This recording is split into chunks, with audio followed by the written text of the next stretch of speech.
So before doing anything on your phone, you will need to go onto your computer to email yourself the mobile files, which are the .dng files.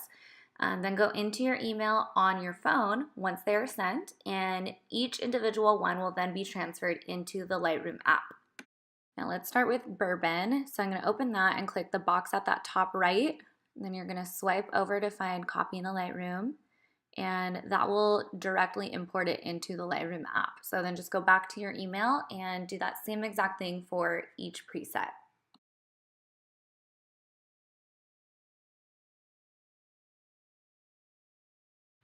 Now to use one of the presets on your photo, you're just going to click one of my presets, and I'm going to start with Martini, which is the one I usually will use for my mirror selfies.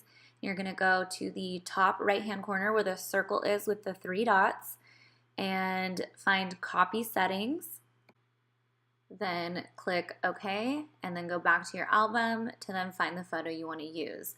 Then to paste it on here, it is going to go slow because I have it on slow motion, but go back to the top right hand corner with the circle and the 3 dots, and then click Paste Settings, and there you go. So on this one, I don't really have to make any adjustments. Everything is pretty much the way I want it, but I will show you on the next few photos how to make adjustments, like as far as certain colors, the lighting, and all of that.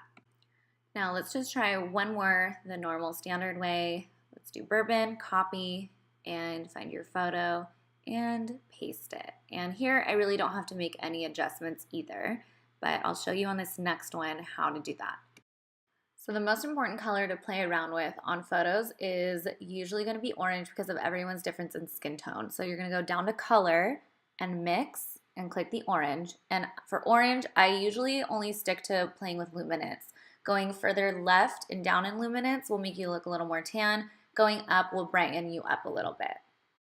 So let's do one more photo where we play with the color, and then the next one I'll show you a different editing trick.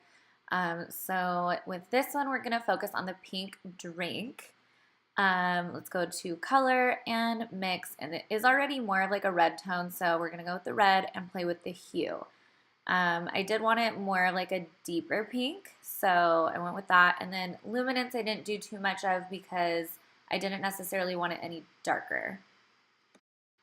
Now we are going to focus on the grain. So on these new presets, I do have a grain effect on most of them. So with this, to take that off, you're going to go to Effects, scroll down, and just scroll grain all the way to the left if you don't want that on there.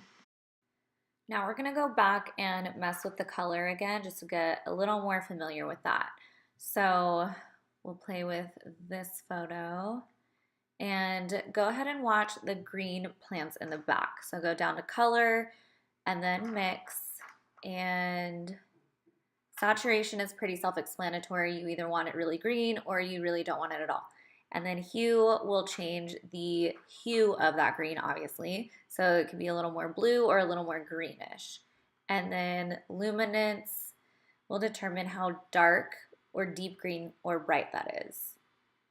And lastly, let me just show you how to save your photo. So you're going to click the box with the arrow pointing up, click Save to Camera Roll, Maximum Available, and now it should be in your camera roll.